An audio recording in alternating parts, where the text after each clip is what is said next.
Selamat pagi, Assalamualaikum warahmatullahi wabarakatuh.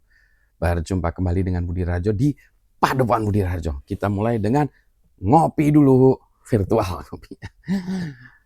Karena belum buat kopi, nanti buat kopinya nih di hotel di Shenzhen, China. Hebat teknologinya luar biasa di sini.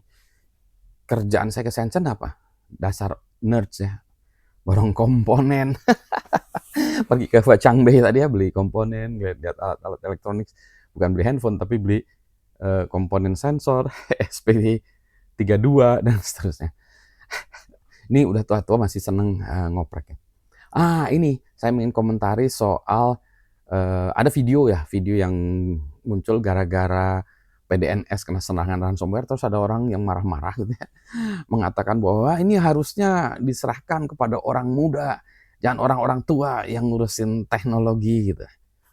Sebagai orang tua, saya sebetulnya setuju sih. Prinsipnya saya setuju, tetapi ada tetapi. Menurut saya bukan usia ya yang menjadi patokan, tetapi kemampuan. Dan memang kalau saya minta digantikan deh, biasanya saya selalu syarat saya minta digantikan tuh, salah satu syarat saya adalah harus lebih muda dari saya penggantinya. Kalau lebih tua dari saya, ini udah dari zaman dulu ya, bukan karena saya sekarang tua aja ya, tapi dari zaman dulu pun saya minta kalau diganti dengan lebih muda. Kalau diganti dengan yang lebih tua, there is something wrong. Jadi ada something wrong. Masa nggak ada yang lebih muda ya? Wah ini saya selalu saya sarankan, enggak harus yang lebih muda. Karena generasi kan harus gitu ya, harus lebih muda. Nah, tapi balik lagi ya, masalahnya bukan masalah tua atau muda, adalah masalah capability atau kemampuan. Yang muda atau yang tua, yang ngurusin harusnya yang lebih mampu. Jadi serahkan pada ahlinya gitu. Ya problemnya adalah orang tua, kebanyakan yang orang tua itu udah malas belajar. Banyak teman-teman saya tuh udah yang malas belajar. Ada yang kemudian lari ke manajemen dan sudah lupa lagi tentang masalah teknis, nguliknya berhenti. Karena kalau saya nguliknya bisa jalan. Wah, Pak Budi tuh nggak kebagian manajemen kali ya.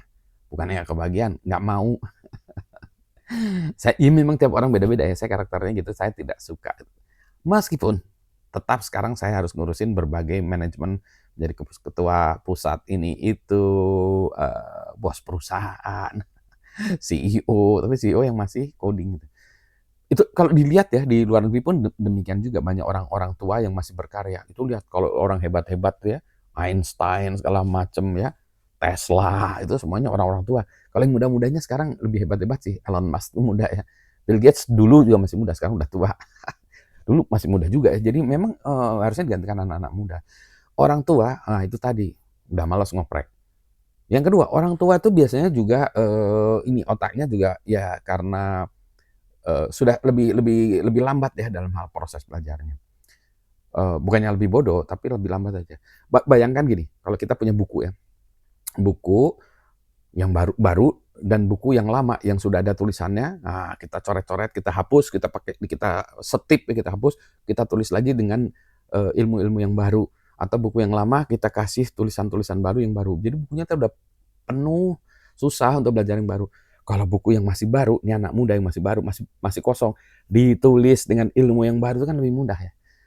Jadi anak muda lebih mudah memang belajar ilmunya. Kalau mau juga. Gitu. Jadi ini masalahnya masalah mau atau tidaknya belajar gitu.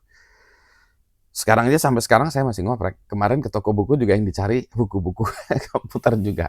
Lari-lari ke ini ya, coding IoT, saya ngeliat mana ya. Ada IoT for micro applications. Tapi bukunya di sini karena di Shenzhen bahasanya Cina semua. Jadi itu saya juga yakin juga ya sebenarnya bukunya terjemahan dari bahasa Inggris, terjemahkan bahasa Cina. Berarti saya harus cari bahasa Inggrisnya dari buku-buku itu ya. Terus ada juga tentang arsitektur komputer kemarin ya. Saya lupa. Kemarin nggak lihat sih buku arsitektur RISC. Karena buku-buku sini toko bukunya juga banyak buku Cinanya gitu ya. Teknologinya tadi hanya beberapa rak, bukan beberapa rak ya. Ini adalah 10 rak adalah ya. Itu belum saya lihat aja yang soal hardware. Ada sih tadi section hardware segala macam gitu ya kan, arsitektur komputer. Eh apa sih tadi itu ya? Saya lupa. lupa lah ya arsitekturnya, RISC-nya apa gitu, microcontroller-nya beda yang di buku itu dengan yang banyak dipakai di sini. Anyway, itu dulu ya, diskusi kita soal antara tua dan muda, bukan tua mudanya ya, tapi adalah, kemampuannya, capability-nya, ya terus yang memang, orang tua banyak yang sudah tidak mau belajar lagi sehingga tidak memahami teknologi, sudah kadaluarsa, tetapi orang tua itu biasanya karena sudah lihat banyak ya.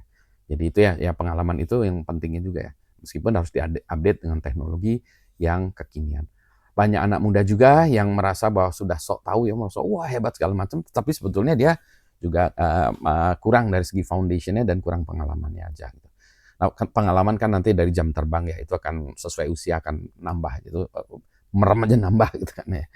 Ya jam terbang aja itu ya, tapi ya itu tadi ya, jadi memang harus gabungan dari keduanya sih. Kayak, di video yang sebelumnya saya cerita tentang arsitektur ya, centralized dan decentralized, karena sudah banyak ngelihat aja, jadi saya tahu pengalaman arsitektur itu karena secara teorinya juga tahu, keilmuannya juga tahu, praktikalnya juga tahu, sehingga jadi kalau ada apa-apa secara prinsip saya tahu, oh prinsipnya ini centralized, decentralized, atau bahkan distributed, oh ya, teknologi yang tepat untuk itu, ya yang ini ya, ketersediaan teknologinya ya yang ini, gitu. Ya, selamat pagi, assalamualaikum warahmatullahi wabarakatuh.